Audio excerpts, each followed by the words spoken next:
Puis alors j'ai commencé à lire, et puis alors, moi je parle pour les sons parce que je ne comprenais pas l'arabe à l'époque, mais il y a des sons merveilleux, mais c'est vraiment de la belle prose. Moi j'ai une oreille musicale, j'aime beaucoup les beaux sons, mais quand on entend le Coran, c'est magnifique. Enfin, je ne sais pas comment un homme a pu faire des beaux textes pareils. En plus, tous ces textes ont des significations profondes.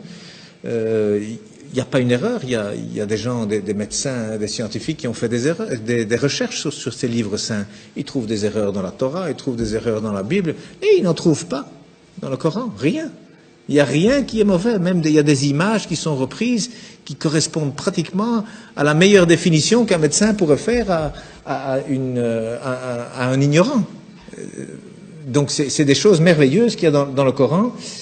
Et en plus, moi j'ai découvert récemment la formule de la beauté, comme on dit, c'est-à-dire qu'aujourd'hui la beauté c'est quelque chose qu'on calcule mathématiquement, hein, donc il y a des formules pour savoir jusqu'où il faut mettre du rouge à lèvres, jusqu'où est-ce qu'il faut épiler les sourcils, il y a un coin à respecter qui va du coin de la bouche, le long du nez, jusqu'au coin de l'œil et le début du sourcil. Donc ce qu'il y a là, il faut l'enlever, et puis il faut aller du coin de la bouche à l'autre coin de l'œil, jusqu'à l'autre fin de sourcil. Cet angle, il doit être exactement l'angle qui correspond à un rectangle où il y a cette proportion, la beauté mesurée, comme on appelle, que d'ailleurs Fibonacci a découvert lorsque les chiffres romains ont été éliminés et remplacés par les chiffres arabes. Alors, ils viennent d'Inde en réalité, hein, avec le sifr, le zéro, hein, en arabe ça s'appelle le sifr, donc c'est devenu les chiffres plutôt que les nombres.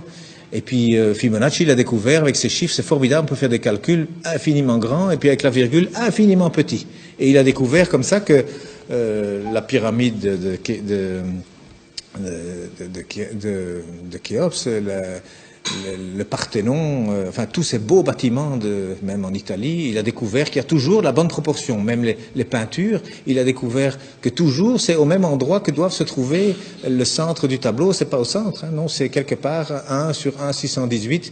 Donc il y a des proportions. Eh bien aujourd'hui on retrouve, la Mecque se retrouve sur la terre aujourd'hui. Hein, lorsque vous avez 1 et 1,618, eh bien cette ligne, elle passe à travers la Mecque, à travers la Kaaba, au mètre près. Et la distance entre la Kaaba et le pôle Nord fait 1, et entre la Kaaba et le pôle Sud fait 1,618. Ça veut dire qu'Abraham, il a abandonné sa femme, enfin sa servante Hajar, avec son fils Ismaël. Elle a dit, pourquoi ici? Dieu m'a dit ici.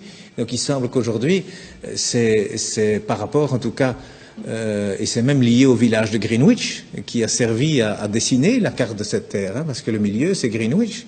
Eh bien, c'est considéré là comme le centre de beauté que tous les peintres utilisent aussi. D'ailleurs, depuis Leonardo da Vinci, il a dessiné des tas de choses. Vous savez, le corps, 1,618, le nombril, il est à 1 mètre du sol, la taille idéale, c'est 1,618 m. Donc, il y a plein de choses. Les dents même, la dent du milieu, elle fait 1,618, à côté, elle fait 1. La bouche, elle fait 1,618, le nez, il doit faire 1. Et il y a des chirurgiens esthétiques aujourd'hui qui utilisent ces mathématiques pour corriger les visages. Eh bien, il y a un verset qui contient la Mecque dans le Coran. Hein, eh bien, le verset, il fait 47 lettres, divisé par 1,618, ça fait 29. Pile poil le début du mot Mecca. Enfin, c'est un bas de Becca, mais c'est pile poil à cet endroit-là. Donc, je veux dire, quand on découvre des choses comme ça, et il y en a encore hein, dans le Coran, il y a des vérités comme ça mathématiques, on dit, c'est quoi ça? C'est pas un homme, il n'avait pas d'ordinateur, hein, le prophète, il n'en avait pas, c'est sûr, c'est certain, ça c'est vraiment une vérité, on n'a jamais rien retrouvé d'informatique à l'époque, c'est sûr. Et ça a déjà été testé, à mon avis, 1 million de fois. Ça fait partie de la science exacte. Mais cet homme, d'où est-ce qu'il a cherché ce texte? Il y a plein de choses comme ça. Alors le premier message, d'ailleurs, il faisait 19 mots. Le premier message faisait 19 mots, Bismillahirrahmanirrahim, fait 19 lettres. Il y a 6 fois 19 sourates, il y a 142 fois 19 le mot Dieu dans le Coran, il y a 3 fois 19 fois le miséricordieux dans le Coran. Ce chiffre 19 dans le Coran, c'est aussi quelque chose d'incroyable. Mais donc le premier message, c'était, voilà, informez-vous. Au lieu d'interpréter, d'abord le savoir. D'abord savoir de quoi on parle.